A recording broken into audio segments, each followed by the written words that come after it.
Live from Miami, Florida, broadcasting around the world. You're listening to Patriots Perspective with Christi Tasker. Your news behind the government's facade. Don't fall victim to propaganda or spend another 30 days in the tech gulag. Turn off your television and just listen. Hear the most mind-opening hours of your life as we interview whistleblowers and real patriots for uncensored truth.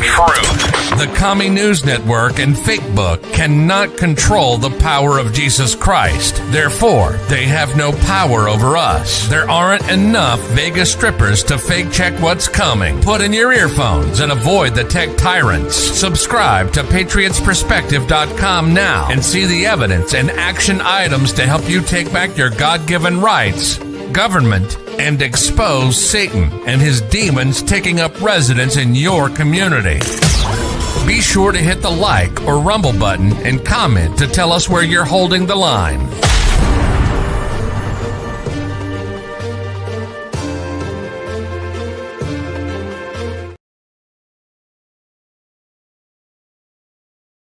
Everybody, welcome to Patriots Perspective on January 21st, 2025. And today is the day of all days that we've been waiting for so long. And there's nobody that's been waiting any longer than Edward. Edward is a J6 hostage that was released last night and pardoned. Edward, I'm going to play a quick clip just so my audience knows exactly who you are, but I want you to go ahead and just briefly introduce yourself, and then I'm going to play what the news media said about you, and let's see what they said then and what they're going to be saying now after these pardons, because as you well know, just to kind of give you a little background, Edward, I've been interviewing January 6th hostages and people caught up in the system since 2021, when my mom actually went to the Capitol herself. As a 70-year-old woman, she saw Capitol Police out back, laughing, jovial, inviting people in. And I said, if tickets had not been over $1,700, I would have probably been in Nancy Pelosi's seat myself. Thank God I wasn't.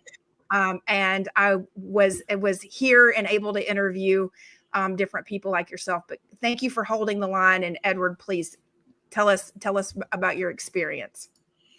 Hi, Christi. Great to meet you. Just to clarify real quick. So I was technically pardoned last night. I still had a misdemeanor on my record that I was doing probation for, but I was actually released from prison in September of last year, a few months ago, because the Supreme Court overturned the 1512 charge. Originally, I was sentenced to 51 months. And when the Supreme Court overturned the 1512, I had to file for bail pending appeal and all this stuff. And you know, the government came back with all these requests for extensions. Yeah, go ahead. Edward, we're getting some feedback on the spaces. Like mute your spaces. Here's what we're going to do, everybody. I'm going to mute everybody on spaces. Edward, even you, and I'm going to try to let the feed come through my computer system. You might have muted yourself because I can't hear you.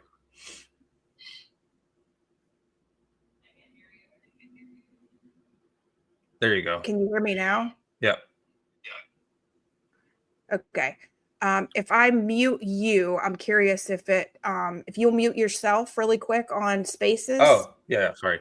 Yeah. Just try that and let's see if that works. Okay.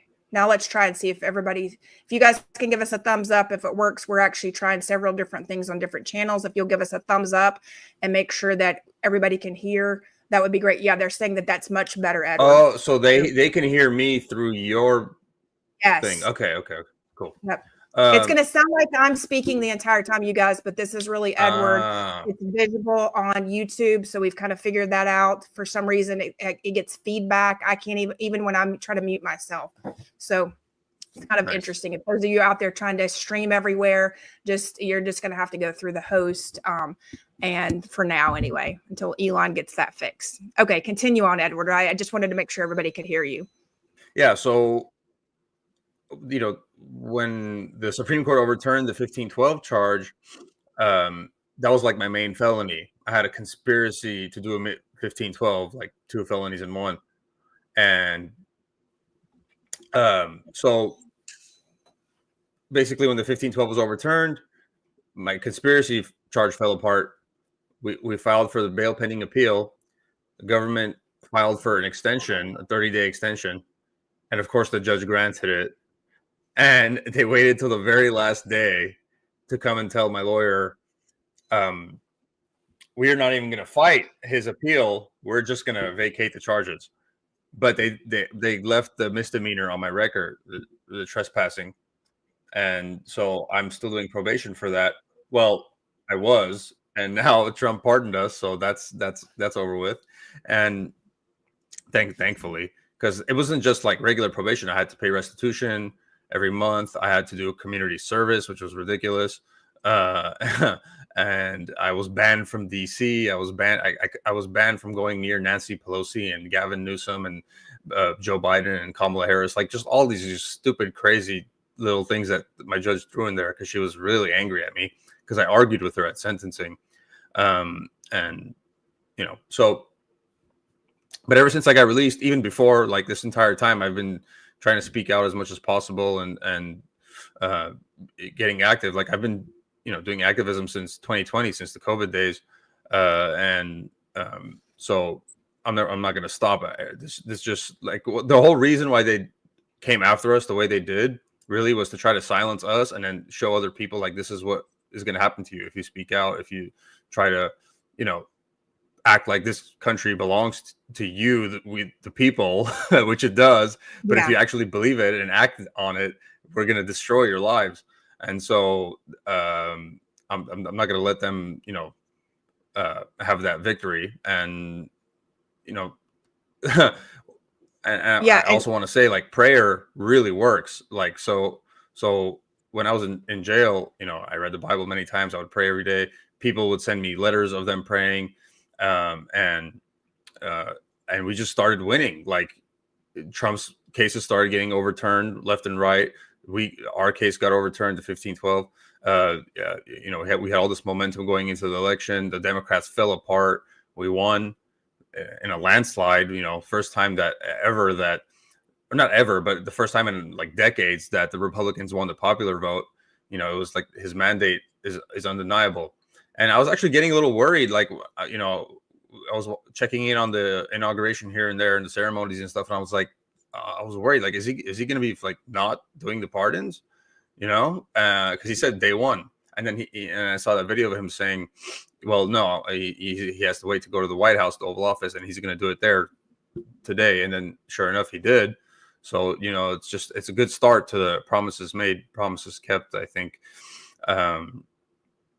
We're really starting off the administration with a bang, and I'm really happy. Yeah, that's it. And listen, I was super grateful as well, in terms of what. Oh no, you're muted for me again. Yeah, I don't know why. Am I muted for you now? Can you hear me now? No. Did you mute yourself? No, I'm unmuted. This is strange. This is strange. I'm going to take myself out.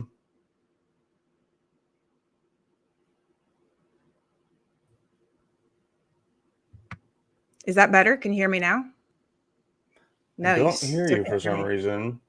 Kaylin says she can't hear you in the spaces either. I can hear her. I can hear her. Oh, you can hear her? Yes, that's you. How is that possible? I just heard her. Okay. Yeah, this is interesting. Weird. Caitlin, you can hear me? Yes. Okay. Okay. I can hear you fine, Edward. I just can't. I didn't touch anything. I was hearing her. My mic. Now I can hear you. Okay, there you go. Yeah. Okay, Yeah. Perfect. Okay, great. Yeah, I was actually saying, in terms of what the pardons themselves, one of the biggest things that I've been concerned about is your pardons, like all of your pardons. And I was even concerned about him going to the White House, even the trip to the White House to make these pardons, considering Joe Biden pardoned the J6 commission during Trump's speech. It was not known. Yeah, it's absolutely not known or just before his speech, which tells us everything that we need to know, everybody, because I'm going to tell you, we've all had family members. A lot of people have lost their entire families over this, whether they were involved or not. I mean, there are J6 hostages that wives left them, children left them, wouldn't speak to them. So, Edward, first of all, what I want to tell you is, the human spirit is a great thing. So tell us about you before you became a J6 hostage. Like, were you a normal guy working a job? What were you doing? I was working. Yeah. I built cabinets. I've done many jobs though throughout my life. But my first introduction into politics was actually in 2018. I was going to college and I joined Young Americans for Liberty, which is a libertarian college group. And, so I had a little bit of political training. I went to Leadership Institute training and this and stuff like that. But but when COVID came around, right, the COVID lockdowns, I would see, I'm in Los Angeles, so there's the Beverly Hills Freedom Rally was starting up here, and it was about against the COVID tyranny that we were going through, and I would see Antifa show up and assault people, and the Patriots would fight back, but it was Antifa was very violent and aggressive, so I wanted to show up and stand with the Patriots and have my voice heard as well. And so my first protest that I went to was in, I think, May of 2020. I had one time I had gone to a Ben Shapiro event actually in 2019, which was the first time I actually saw Antifa, and they were just rabid, ridiculous, crazy people. They were not interested in dialogue. They would just scream at everybody that was there. But in earnest, it started in May of 2020. And yeah, I eventually, so I would always I was very loud with the loudspeaker and stuff. I would try to troll people and laugh at people that were criticizing us and screaming at us. And so I had a lot of fun with that. But so eventually, the Antifa presence got greater and greater to the point where on October 31st of 2020 on Halloween, they showed up with 50 people all dressed in paramilitary gear, and they started assaulting my friend Lisa Simpson, and I tried to intervene. I just got the attention off of her onto me, I wasn't attacking them or anything, and then sure enough they started jumping me, and then I fought back, and eventually the cops finally stepped in. They were all standing there watching for 5 minutes, and then you can find the video of that on YouTube. It's called Antifa versus Wonder Woman, because Lisa was dressed like Wonder Woman, handing them out flowers when they started assaulting her. She's a very nice person. But so that was really, I wouldn't say radicalized me, but it made me very angry. These people are enemy. I would consider them enemy combatants on U.S. soil. They're real actual domestic terrorists. And they get treated like they're just some spoiled, angry kids or something, or some angry college kids, when really they're actually a very dangerous threat to our country. Yeah, that's the video right there. So what they've done, and let's explain this to the public, because I feel like people we're in such a information war that it's been actually very confusing for the regular citizen because of the mainstream media failing to report the truth. Here you've got a lady that, let's just call her the flower child, Wonder Woman flower child, against what looks like, Antifa themselves. Look, they're the ones with their faces covered in all black and it looks very radical, but yet the mainstream media, I feel like, have made it out as though, the other side, the opposite side of what we are is what they are. And this is directly out of the communist playbook as well, to use a tactic where, you call somebody something that you are actually doing. I forget the exact term. Somebody may know the term. Well, it comes from rules for radicals, which is what they really Okay. study. It's like a Hillary Clinton's favorite book. And yeah, it's accuse your enemy of what you're doing. That's like one of the rules for radicals is to do that. And absolutely, that's what they do. All the way up until J6 and still to this day, like all their accusations against us is really who they are. So like they'll accuse us of being racist, right? But really everything that they do is based on race and categorizing and segregating people by race. And you know, this idea of like white supremacy, really it comes from the left when they say that like white people are better than or have more privilege, or however they want to couch it in terms that make us. I'm not white, but make white people seem like they're oppressors when really they're actually a global minority. But anyway, and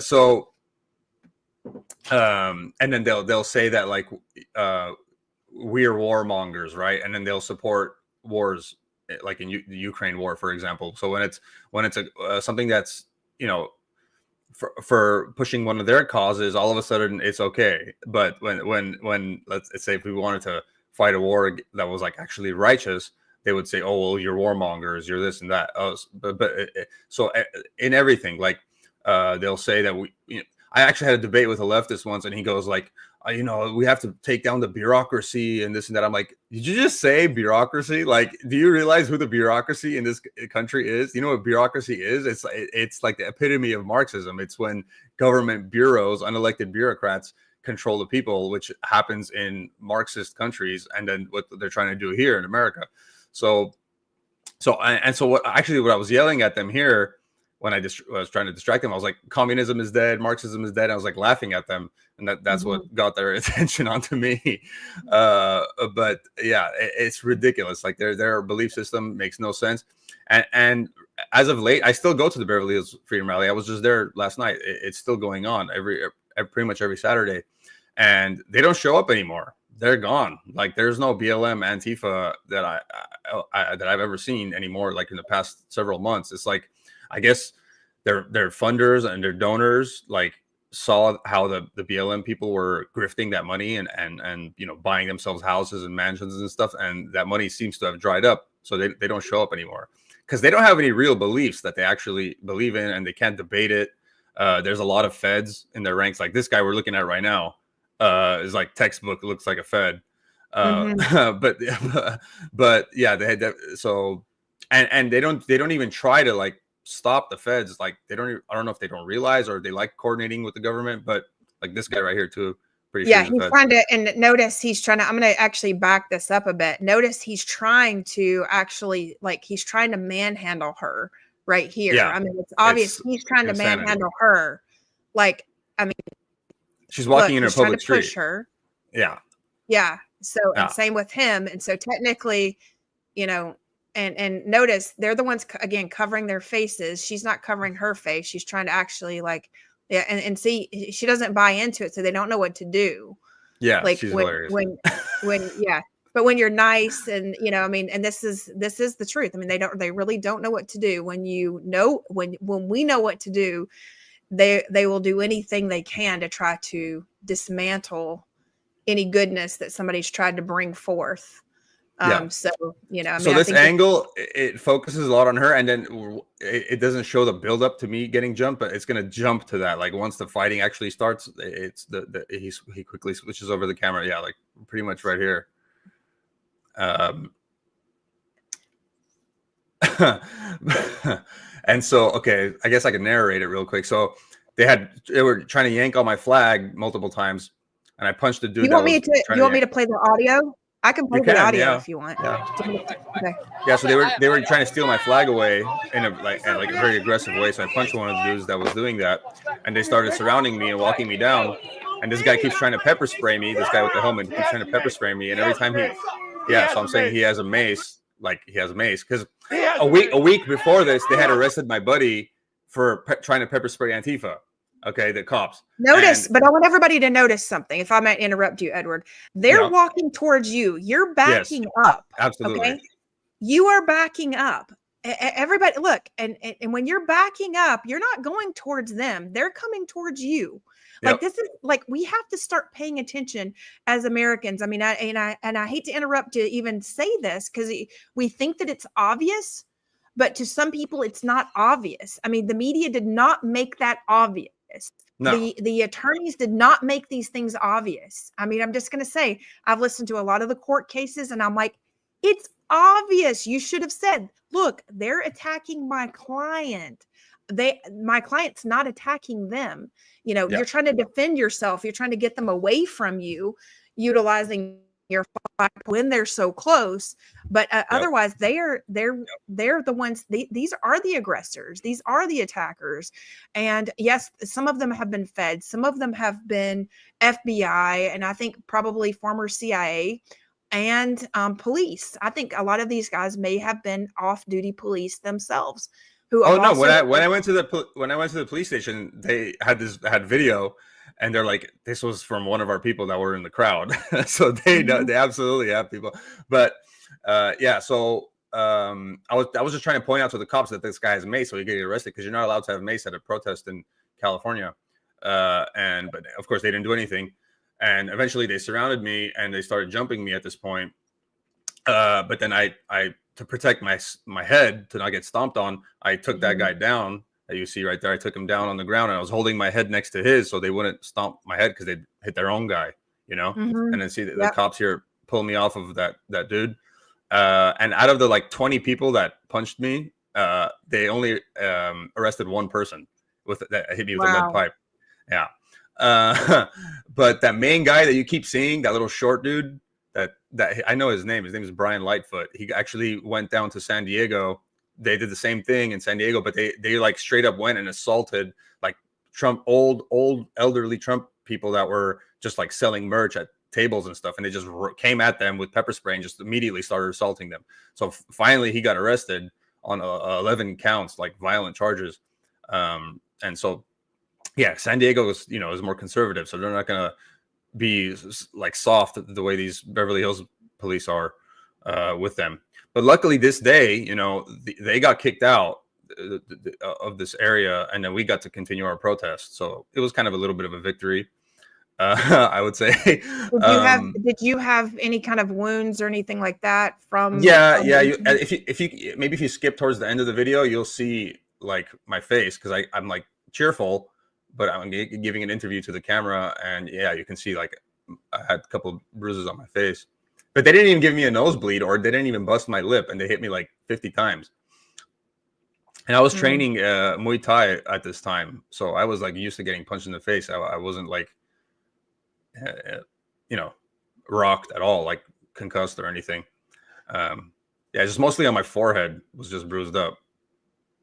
But I thought it was funny. Like to me, like they're so pathetic and disgusting. Like I never try to let them like make me feel like I'm sad or despair or like, oh, woe is me or a victim. Even in this J6 persecution, this whole time, I was not miserable and despair at any point. So tell us about J6. Like, okay, so you decided so this to is go. 3 days. This is 3 days before the election. Okay. This is October 31st. And then the election happened November. Well, I think it was November 6th, actually. So it was like 5 days, right? Or 5 or 6 days. So we had an election night party with a little group of protesters that we had here. My close friends. And, so we're watching the election go down. Trump's winning all night. So we're all happy. We're like, okay, he's got it in the bag. And then 3 a.m. in the middle of the night, there's a like 400,000 vote spike for Biden in Pennsylvania. And all of a sudden it was just statistically impossible. And all of a sudden, he wins Pennsylvania. Like, and then sure enough, they started stealing it in other states too, with this delayed vote count and this because of COVID and this mail-in ballots, supposedly.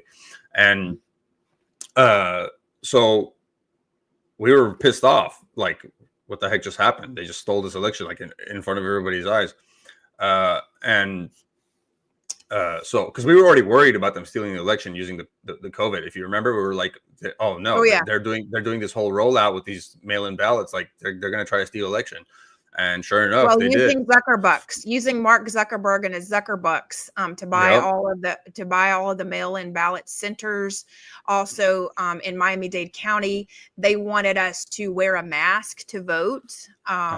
You can't see what a person looks like. You cannot identify them with a mask on, but they were supposed to be wearing a mask to vote, and all while they were not allowing Republican voters in the door to vote without a mask on. It took me over 3.5 hours to vote without a mask, to the point where I had to call the governor's office.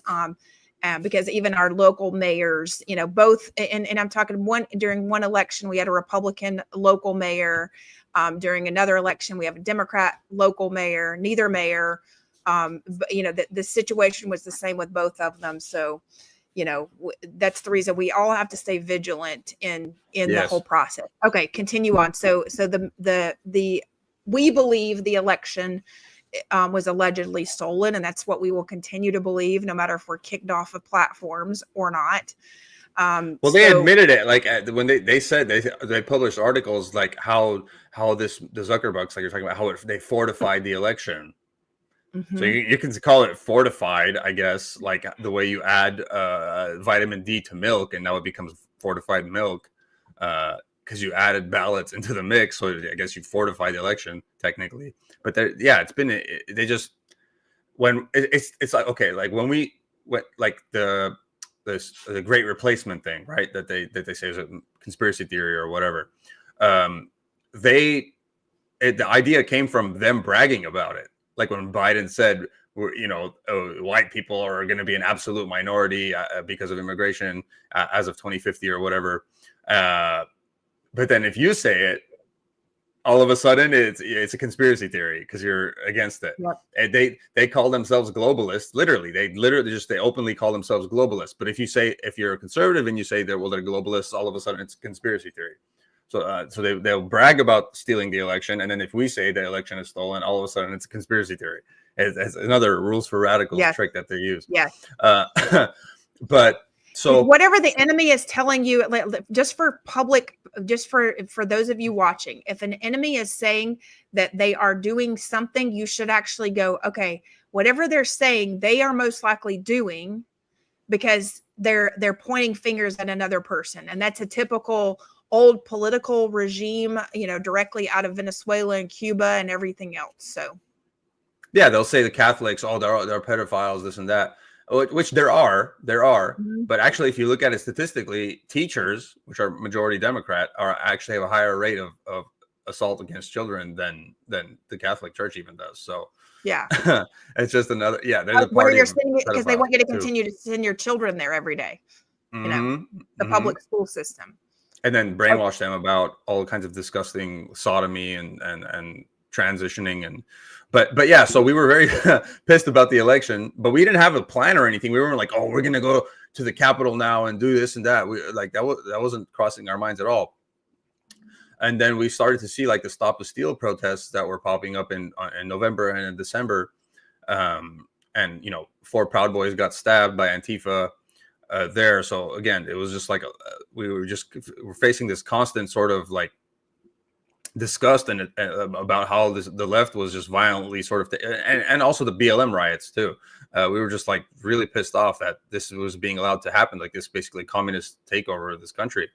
And then Trump said, he's going to have a rally at January 6th, like his last time he's going to be speaking.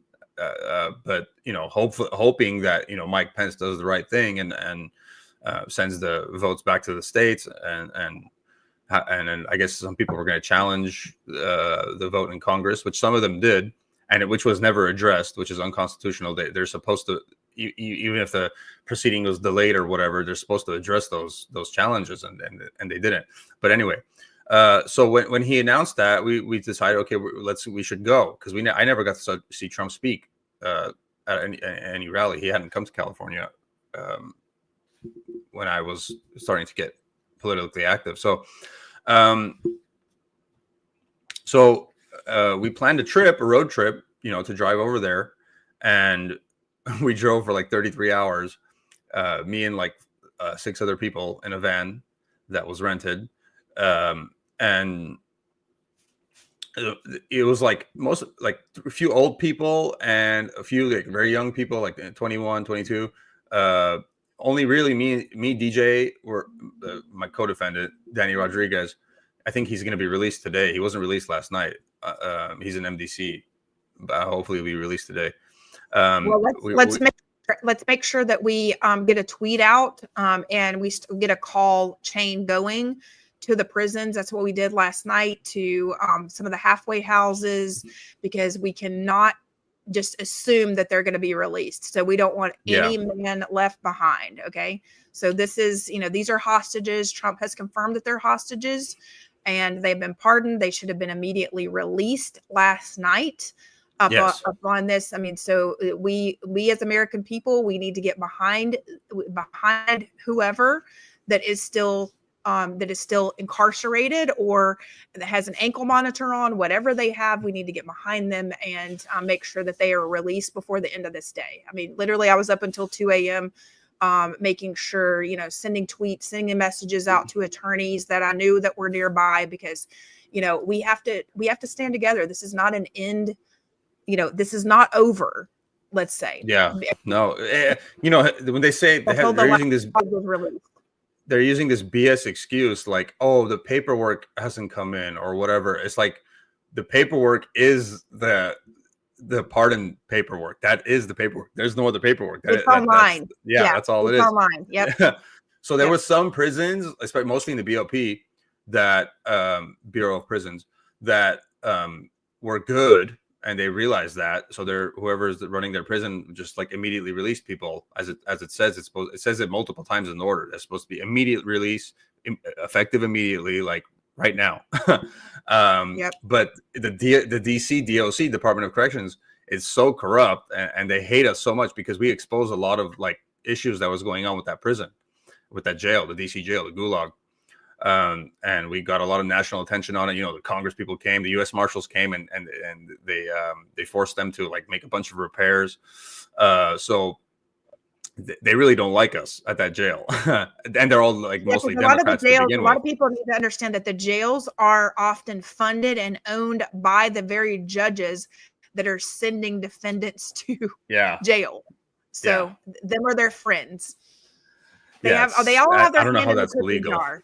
They all have their hand in the cookie jar. They don't have disclosures. Many of them don't even have oaths of offices. So, which actually, in my opinion, makes them an illegal entity as a whole, and an illegal part of their fake corporation. So that is the reason Trump is calling you guys hostages, because that's what it is. You're a hostage to a corporation. And a lot of people have not realized that as well.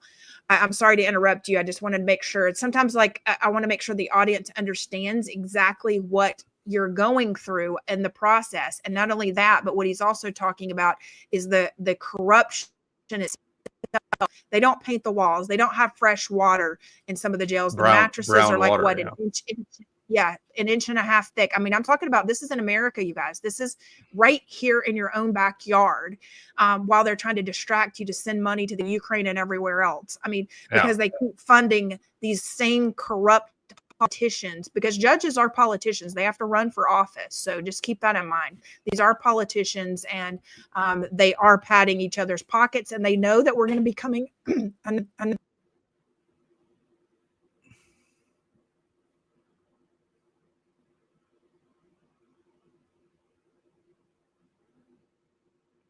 Okay, I think this time you did mute yourself because it has a little microphone symbol on your name on the StreamYard.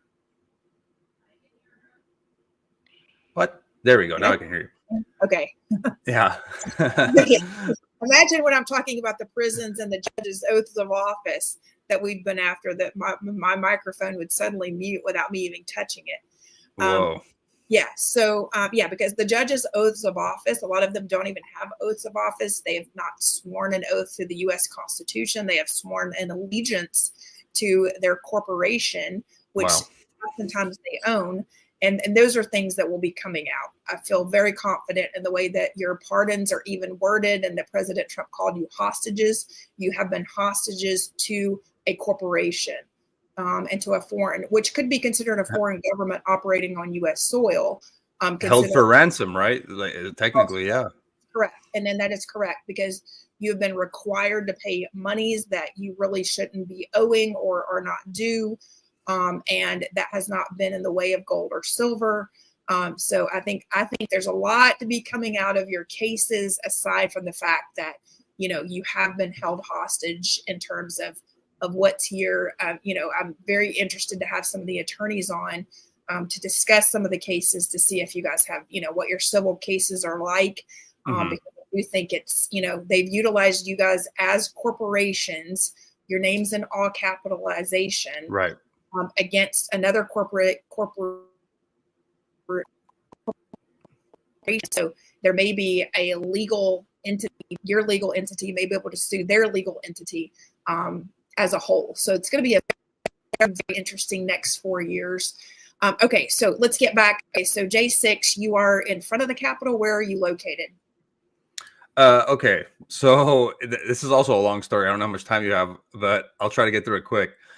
So we went to J6, and we brought our we brought defensive weapons and armor or whatever, paintball gun, pepper spray, and all that stuff was in Arlington, Virginia, where our Airbnb was. So it never entered the city of DC.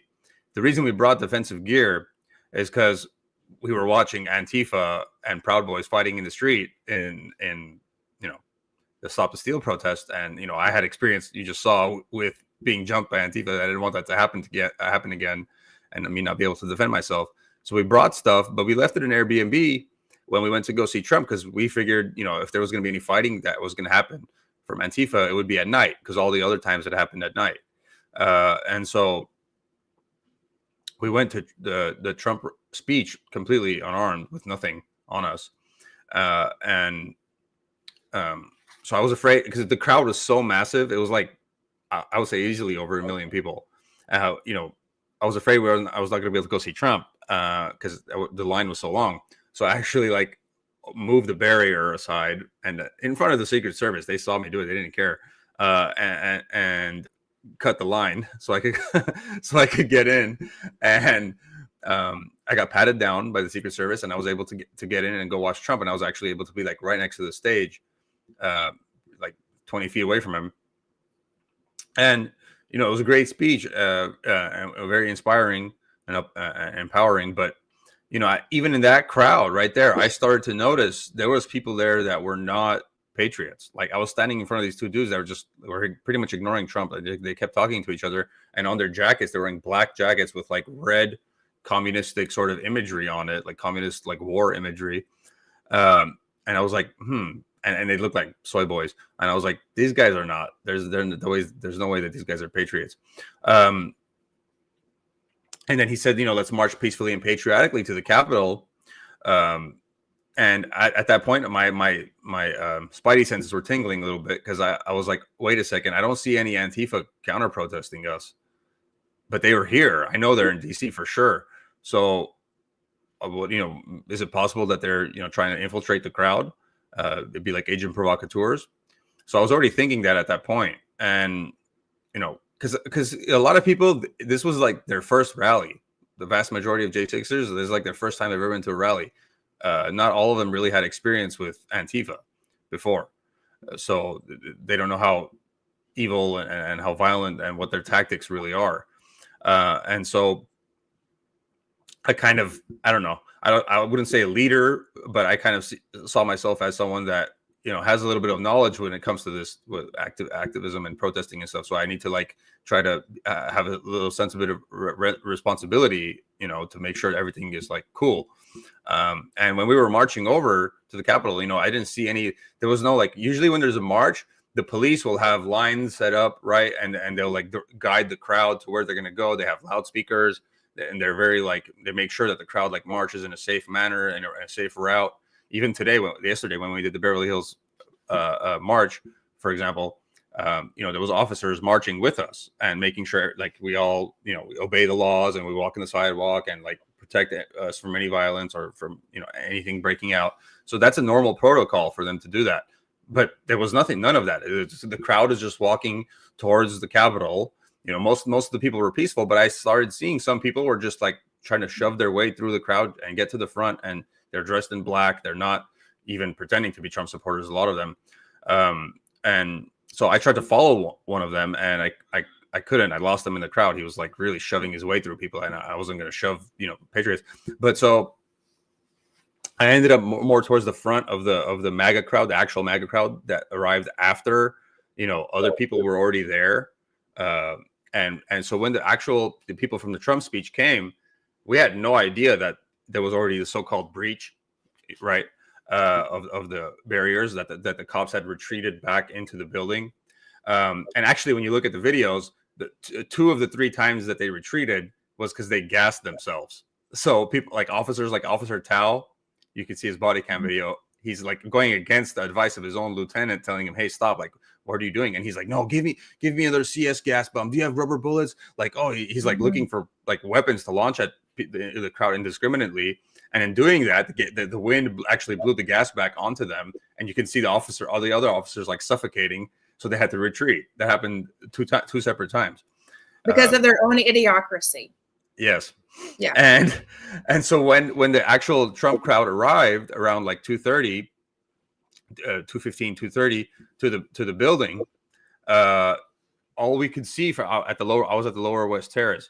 All we could see is like a sea of people basically like draped over the steps, and a line of officers standing at the top of the Capitol, just like standing there with their rubber bullet guns or whatever.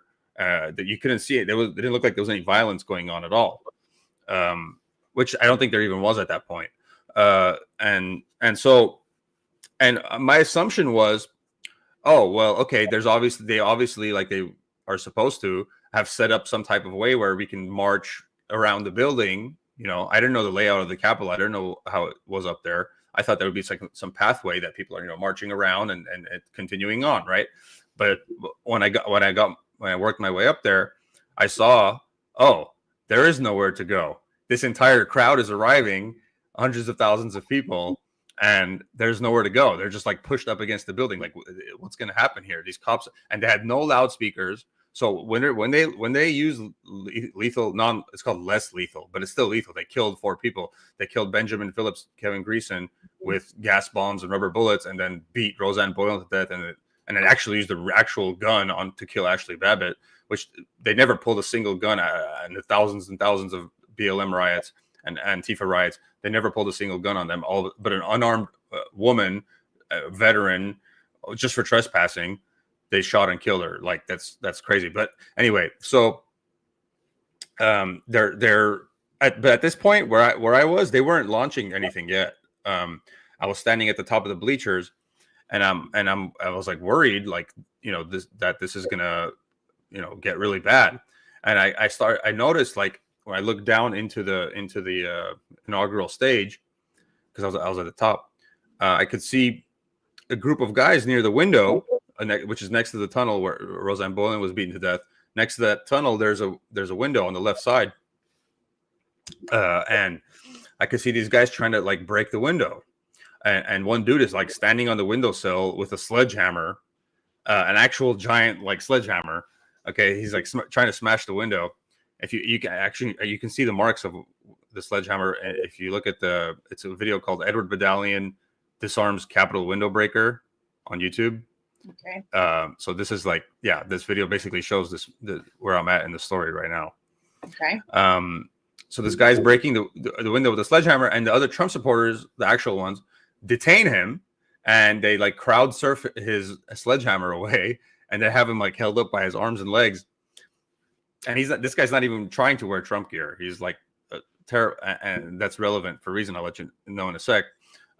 So I walk down the bleachers, and I walk past this scene where they have this guy held up, and he has like a little beret hanging out of his pocket, and I'm like, I look at he looked like a leftist to me. So I'm like, put his hat on, and they put his hat on, and he just looked like the spitting image of like a soy boy leftist, like postmodernist French style. You know, they have that dude. So then, but out of this little group of window breakers, another guy replaces him. So the next guy has a billy club in his hand. And at this point, the crowd is basically chanting Antifa, and you can hear it in the video. Yeah, that's the one. Yeah. So I did an interview for InfoWars on January 7th on the way back from the Capitol, where they played this video and they had me walk them through it. So that's me taking. So really quick. Could you have gotten into this rally with the devices, the pick, the sledgehammer, all the things that they were using to break this window? Because you said you had to go through security and everything earlier, correct? Yes. So these people were not at the Trump rally. Okay. They could not have been. You couldn't have had any of this stuff. They wouldn't have let you in for sure. And I didn't even know that they had that ice pick. I hadn't seen it. Like they could have like stabbed me, but anyway. So when I heard them chanting Antifa at these guys, the crowd, you'll be able to hear it in the video too when he plays the full thing. I was like pissed off, like, oh, like Antifa, they did infiltrate us, like I suspected, and here they are trying to break the windows, agitate, and make us look like we're violent. So I was really pissed off. So I pushed my way through the crowd a little bit, and you can see it. You can see I pushed my way through the crowd right here. So he could do that. So yeah, that's me talking. I focused on that guy. I grabbed his little billy club and I snatched him up in like half of a rear naked choke. And then all his friends who were fake Patriot Antifa grabbed me. They're like, "What are you doing? What are you doing?" I'm like, "We're not here to smash the building. We're not here to destroy the property. We're here for the traitors. We're here to protest the election steal." You know? Yeah, and so you're saying, because that wasn't on footage, you're saying there was another guy originally at the front who had a sledgehammer that got identified and removed. Yeah, so if you see that like circular crack right next to where he's hitting it with the billy club, those like kind of small cracks that he's trying to make with the billy club, that circular deep crack, that was made by Sledgehammer guy. Okay, gotcha. Yeah, yeah. So he's talking about this here, like yes, you guys, yeah. Yeah. So at the end of this video, at the end of my interview, I tell Owen, I'm like, because we were looking on Instagram for like, videos of video footage of what was happening and stuff. And we found a dude who's admitting that he was paid to pretend to protest, and that he failed. He wasn't able to pull it off, and it was an organized effort, but he can't say who it was. And I'm looking at this guy's video. I'm like, that's Sledgehammer guy. That's him. I saw this dude breaking the window, and it's in that video. Like at the end of it, Owen's people, they find that video and they play it live on the live broadcast. And eventually, I did my research and found out who this guy was. And his name is Jon. I'll play it as well, so that way we can get it on camera. Yes. And then I'm gonna have you back, Edward, because we're at the top of the hour. So I've got another interview coming in, but. Okay. I want to make sure to have you back, but let's play the same guy. This is a great thing to go off on video, because he's like, here's this is like one of the most important things. Allegedly, this guy admitting he was paid to go out there and start violence. So here's the video we mentioned earlier. Roll it. Leader McCarthy, leader in the House, said to us Look, I just left the protest at the Capitol building, and I got a big bruise on my leg. I had a difficult time pulling off the act that I was paid to do. And I'm making this video because I want to confess that I was paid because you also told them to come and be wild. And I hope that's not too philosophical. To pretend to protest today. In my experience, I've worked at the agency for 33 years, and I can't say by who, but I will just say that it's a these kinds of situations that I watched in other countries. Organized effort. Where mobs, and I wonder where he is in DC. It looks like almost like an official government building he's in the basement of. Yep. we're going to have to leave it at there, because that's exactly, listen, Edward, that's what I believe. I know that's what you guys believe. Why don't you wrap us up and tell everybody where to follow you? And I definitely want to have you back. I would like to have you back as a co-host, interview even some of the other J6ers. Sure. Because I know that all of you guys know each other. You've created a community. So I'm going to put you in a group. And if anybody is available, I want to invite you to come on, because I just want to make sure that we get everybody's story, because it's very important. I want to bring something forth that you mentioned earlier, which is Leadership Institute, which is a great program that people can follow. It's very conservative and helps people get their conservative mindset, values, and even helps people learn to run for office, which is fantastic. So, Edward, tell us about you now. What are your plans? What are you going to do? So, actually, out of the DC Gulag, me and my close friend, Jon Mellis, fellow J6er, we started a podcast, with the evidence laptops that still had a camera working on them. We were able to record it inside the prison. And so we started interviewing J6ers there in the prison. It's called the DC Gulag Podcast. You can find it on We Are Good Men channel on Rumble or wearegoodmen.com. And that's John's website. But yeah, you can see it. We were basically, because so many of us were silenced and are deplatformed, and our voices were taken away. So we want to give all the J6ers and people in the J6 community too that have stood up for us, I would say the real heroes, a voice. So that's what I'm trying to promote and have as many J6ers come on, especially now that everyone's pardoned. We're gonna have a lot of people on, so it's very exciting. I was going to say, and now you guys can actually tell your stories, because there are so many things that people could not say.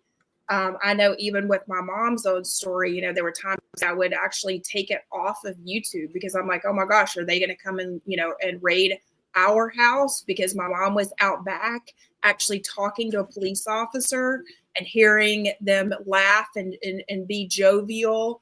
That they were supposed to, they were actually sending people home. So it was absolutely, from what she heard, it was the exact opposite of, what was going on the front side. So, Gabriel's going to be on later today. There's nice people. Gina's going to be on later today. So that's another thing we're trying to so we're trying to, there's a lot of division kind of in the J6 community because of all the different stuff that happened, a lot of drama here and there. So for example, Gina, she's from Beverly Hills Freedom Rally too. That's where we met originally before we went to J6. They forced her to testify against me at my trial. And she was unable to lie on the stand because she's a Christian woman. And she was insulted by the judge for that. But yeah, the charge that they needed her for to stick, her testimony fell apart and was dismissed because she refused to lie on the stand for the prosecution. And so another thing we want to do is really kind of reconcile any issues that have occurred in the J6 community and unite and come together, because we'll be much stronger that way rather than bickering amongst ourselves. We need to be united because we're only 2,000 people and our families. We can be a very strong force in the Republican Party if we unite within each other and then bring as many people to the movement as possible. Well, one of the things that my focus is, Edward, is finding good candidates to run for office as Veterans for America First, National Press Secretary. We need good candidates that run for office, veterans, fighters, men, white men. And we need people who, our founding fathers would have chosen to sign the Constitution with, not people who are going to bow to a government or bow to a corporation or go along. Are you a veteran? My grandfather is a veteran, and my brother is still in service right now. So I have most of my family members are veterans or are still in service at this very moment. But I am my grandfather, when I wanted to go in the service, he said, you can do more out than in. And my grandfather was Army attaché intelligence for JFK. Wow. He was the one who actually gave JFK the message that Fidel was about to take over Cuba. So he was based here in Miami for a while, Mexico City, Africa, Ethiopia, Bangkok, Thailand, and many other places. So he was a very, very wise man. That's why you're very intelligent too. Right. Well, it kind of helps, to be able to put the pieces together too. Yeah. And I will go as far to say as we do need people like yourselves. We do need the unity amongst the J6ers. And, and God told me when I wasn't there that there was going to be a day, he said, save your voice, because don't exhaust yourself, because you're going to need a voice in 2024. And so so I've done several interviews with mostly J6ers and whistleblowers, and I broke the Dr. Fraudchi story with James O'Keefe. I went undercover for James O'Keefe and broke the Dr. Fraudchi story. So that is my footage that everybody is seeing, where I called Dr. Fraudchi. So we are here. We're the front lines. We're not going away. Oh no, my camera died. Sorry, but I guess it's good timing. I was about to show you my Fauci shirt that I'm wearing right now. Post it on your Twitter, and guys, I'm going to make sure to share this. I will make sure to also share Edward's platform. And Edward, I definitely want to have you back on, buddy. We'll be in touch. And for sure. You got a final word for the audience? I mean, I know we want them to follow wearegoodmen.com, follow you on Twitter. What else can they do to support you or support any of your efforts? I would say the most important thing is we just won a bunch of battles, right? But the war really is just beginning. I mean, what we're facing right now is like 100, if not more, year plan to take over and dismantle and destroy America. So we have to be focusing on 2026. We have a majority in the House and Senate, but we need it to be much bigger. And we need it to be with MAGA candidates, with real America First people in office. No more lukewarm neocons and rhinos. So people need to get active, 10 times more active than they were last year. Like just a full court press, and like you said, finding candidates for local office or running themselves. Like just if you feel like you can be a good leader, like please run. Like you will get the votes if you put in the work with door knocking. Like Scott Pressler proved that. If you put in the work with door knocking, registering people to vote, we have it in the bag. As long as we keep the election secure when the time comes, we're going to win every single election, because most people are conservative naturally, especially families, which are the majority of people. So we can easily expand our majority in 2026. It doesn't have to be one of those situations where, the president wins and then in the midterm elections, the other side takes over. No, why? Why does it have to be like that? We can just expand our majority even more and actually start undoing some of the more difficult, things that you need a bigger majority in Congress for. Imagine if we had 2/3 of Congress, what we could get done, So, that's just, we need to, get involved in your local Republican parties. Like I'm a member of the CRA, California Republican Assembly. There's a lot of Republican groups around you guys that you can join. You can, if they're full of rhinos and neocons, you can, root them out little by little. But we need to start now. We can't just rest on our laurels now that we've won the election and Trump's in office. Like, no, now it's time to use that momentum to win even more and more and more.